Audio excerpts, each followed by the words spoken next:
سے جو سیاست پیپلز پارٹی اس وقت کر رہی ہے ان پیسوں کو روکنے کی کوشش کر رہی ہے، کیونکہ یہ پورا کا پورا نظام پچھلے 16-17 سال سے پیپلز پارٹی کے پاس ہے۔ ضلعی حکومت بھی اس وقت جو ہے وہ ہمارے ساتھ سپورٹیو نہیں ہے۔ ضلعی حکومت کے اوپر میئر سے اوپر جو منسٹری ہے لوکل باڈیز کی وہ بھی پیپلز پارٹی کے پاس ہے۔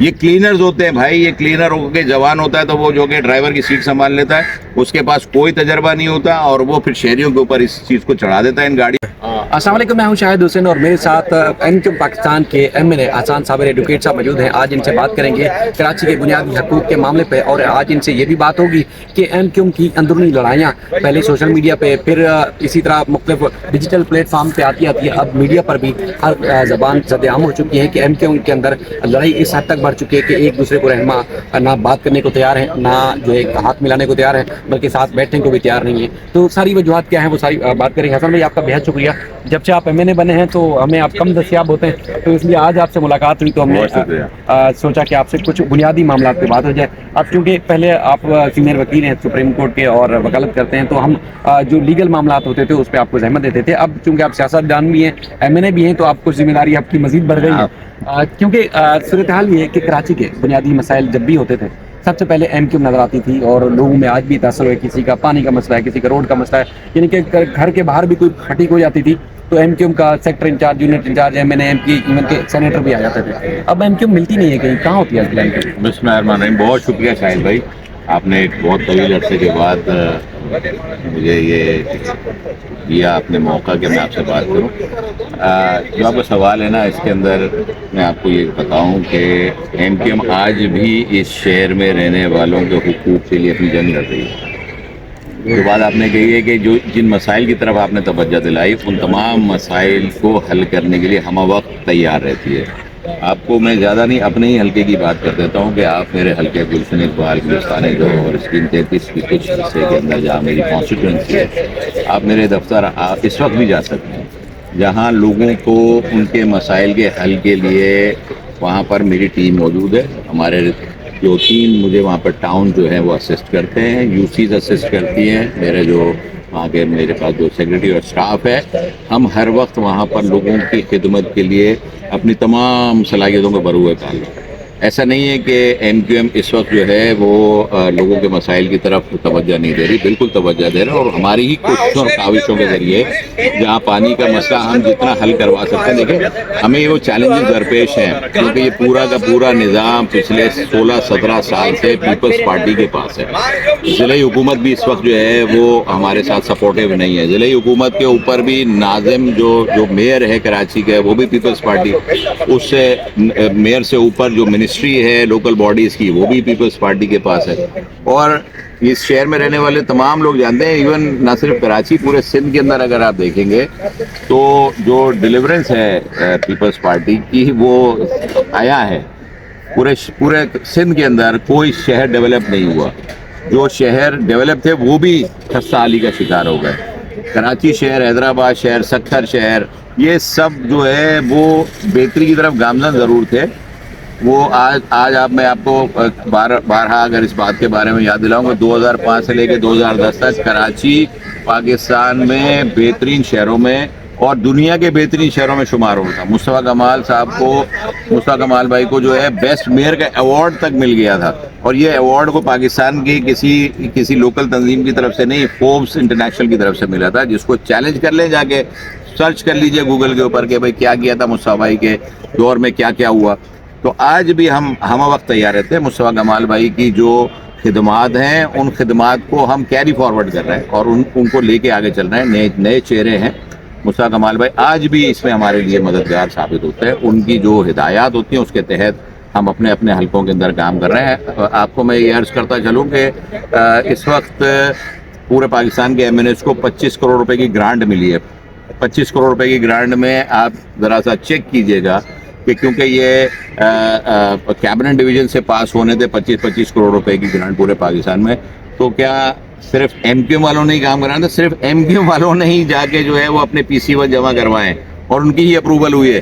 ہاں ابھی تک پیسے نہیں ملے, اس کے پیچھے جو سیاست پیپلز پارٹی اس وقت کر رہی ہے, ان پیسوں کو روکنے کی کوشش کر رہی ہے, ڈی سی کے ذریعے ان کو جو ہے استعمال کرنے کی کوشش کر رہی ہے. ہم نے اس کے اندر ایک پورا میکینزم تیار کیا کہ اس شہر میں اگر پیسہ لگے گا تو وہ سندھ حکومت کے ذریعے نہیں لگنا چاہیے, اس کو وفاق اپنے کنٹرول میں رکھے.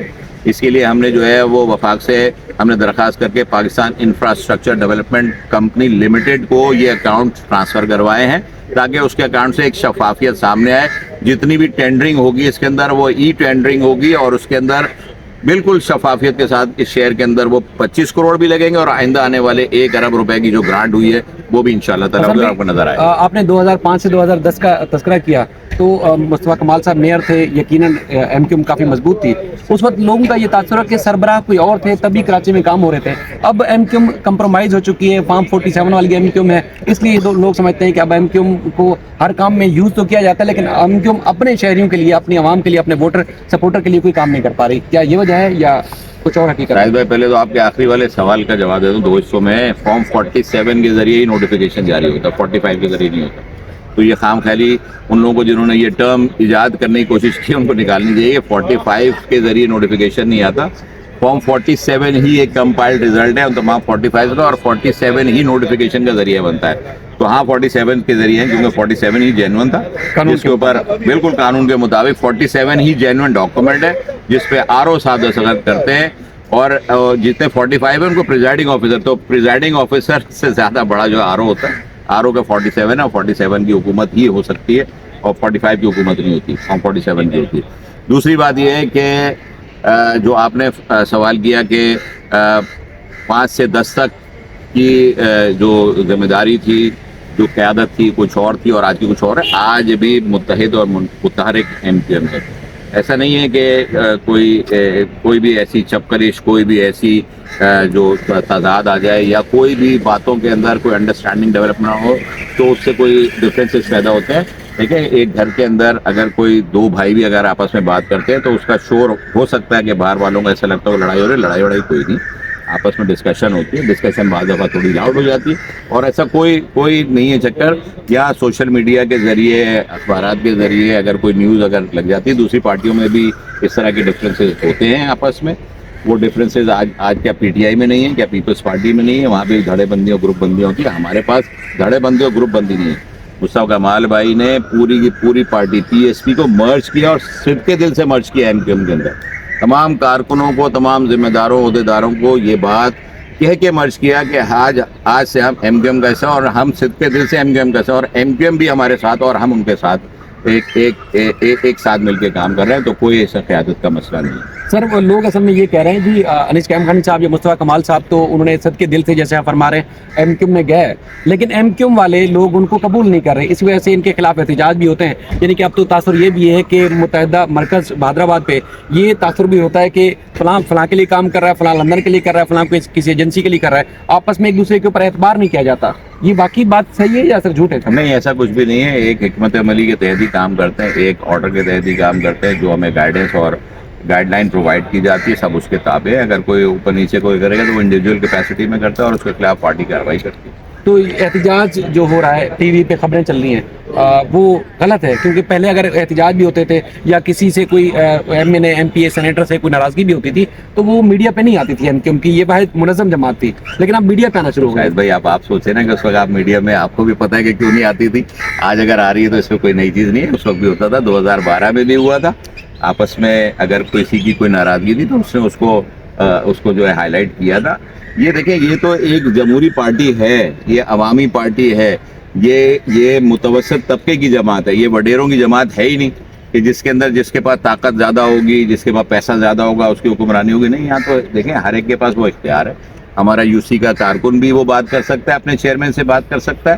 ہمارے یہاں جو ہے وہ عہدیدار بھی چیئرمین سے بات کر سکتا ہے. چیئرمین سے سوال کرنا اگر اعتراض سمجھا جائے تو بڑا مشکل ہو جائے گا. چیئرمین سے اگر کوئی سوال کر رہا ہے, UC کا کارکن کر رہا ہے, ٹاؤن کا کارکن کر رہا ہے, تو اس کو پازیٹیو وے میں میڈیا پہ اگر ہائی لائٹ کریں گے, تمام پارٹیوں کے اندر یہ چیز فروغ دی جائے کہ ایک کارکن جو اپنے لیڈر کے ساتھ جڑا ہے اس کی بات سن رہا ہے تو اس کو سوال کرنے کا بھی اختیار ہے. تو ایم کیو ایم میں یہ اختیار دیا گیا ہے, لہذا کارکن اپنے چیئرمین سے سوال کرتے ہیں. ایک سوال آپ سے اور ہے, کیونکہ کراچی میں جو واقعات ہو رہے ہیں, خاص طور پہ یہ ڈمپر کے نیچے آ کے شہری کچلے جا رہے ہیں, 100 سے زائد اب تک مارے جا چکے ہیں, ان کے خلاف دہشت گردی کا مقدمہ درج کرنے کے بجائے ڈمپرز کے مالکان کو یا ان کے ایسوسیشنز کے سربراہوں کو گرفتار کرنے کے بجائے آفاق احمد نے کراچی والوں کے لیے آواز اٹھائی, ان کے اوپر ATA لگا دیا گیا, ان کو ہتھ کڑی لگا کر عدالت میں پیش کیا گیا, جیل کی سلاخوں کے پیچھے ڈال دیا گیا.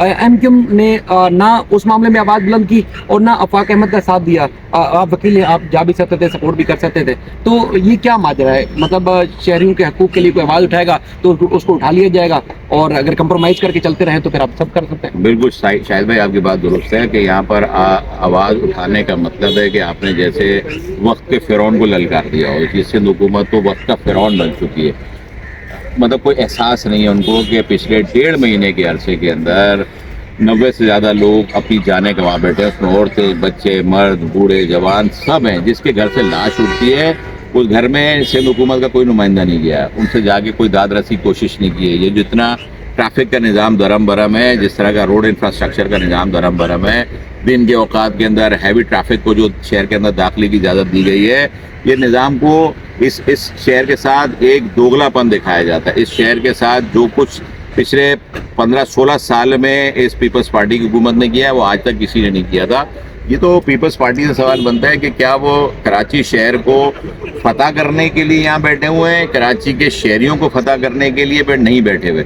کراچی کے شہریوں کے لیے اگر کام کریں گے تو یقین جانے ایم کیو ایم بھی ان کو سپورٹ کرے گی. کراچی میں رہنے والوں کے لیے اگر مددگار بنیں گے, یہاں کے اسٹوڈنٹس کو اگر ان کے میرٹ کے اوپر ایڈمیشنز دیے جائیں, یہاں کے جوانوں کو اگر نوکریاں دی جائیں, یہاں کا انفراسٹرکچر ڈیولپ کر دیا جائے تو بھائی ایم کیو ایم بھی آپ کو سپورٹ کرے گی. لیکن یہاں تو صورتحال ہی ابتر ہوتی چلی جا رہی ہے. پہلے لڑکانہ, سکھر, حیدرآباد کو تباہ و برباد کر دیا, اور اب کراچی کی بھی باری آ چکی. کراچی کا بھی تمام سسٹم کولیپس کر چکا ہے. لیکن جو حکمران ہیں اس وقت پچھلے 16-17 سال سے, ان کے کانوں پہ جھو نہیں رینگ رہی ہے, کیونکہ یہ فائنینسرز ہیں ان کے. آپ نے جو سوال کیا تھا کہ بھائی ان کو گرفتار نہیں کرتے, نہیں کریں گے ان کو گرفتار, اس لیے کیونکہ وہ جن کمپنیوں سے لنک ہیں وہ کمپنیاں بھی تو یہی لوگ چلا رہے ہیں. وہ کمپنیاں تو ان کی فائنینسرز ہیں, ان کو کیسے بند کر دیں گے, سارا سسٹم کیسے اپنا جو ہے وہ خراب کریں گے. تو ذرا پوچھے تو صحیح کہ یہ جن کو ٹھیکے انہوں نے دیے ہیں, جو یہ سارا ڈیولپمنٹ کا کام کر رہے ہیں, ان ٹھیکے داروں کا ان سے کیا تعلق اور رشتہ ہے. جب آپ یہ ساری چیزیں ڈگ آؤٹ کریں گے تو آپ کو اندازہ ہو جائے گا کہ یہ سب کے سب ان سے جڑے ہوئے, یہ سسٹم تو اسی طرح سے چلائیں گے. لیکن ایم کیو ایم ہمیشہ کی طرح اس دفعہ بھی اس پر ببانگ دوہل آواز بلند کر رہی ہے, اور اس کے اوپر اپنا حق ادا کرنے کے لیے عدالتوں میں بھی جا رہے ہیں, سڑکوں پہ بھی جا رہے ہیں, اسمبلیز کے اندر بھی بیان دے رہے ہیں, اسمبلیز کے اندر بھی کوشش کر رہے ہیں کہ خدارا اس کے اوپر ایک جامع قانون سازی کی جائے. ان ڈمپرز, ان لوڈرز, ان ٹرالرز, ان واٹر ٹینکرز, آئل ٹینکرز, ان کے جو ڈرائیورز ہیں ذرا ان کا ایک ہیلتھ ٹیسٹ, مینٹل ٹیسٹ تو لیں کہ انہوں نے لائسنس لیتے ہوئے یا لائسنس لینے کے بعد کیا کام ایسے کر دیے ہیں. یہ کلینرز ہوتے ہیں بھائی, یہ کلینر ہو کے جوان ہوتا ہے تو وہ جو کہ ڈرائیور کی سیٹ سنبھال لیتا ہے, اس کے پاس کوئی تجربہ نہیں ہوتا, اور وہ پھر شہریوں کے اوپر اس چیز کو چڑھا دیتا ہے, ان گاڑیوں کو.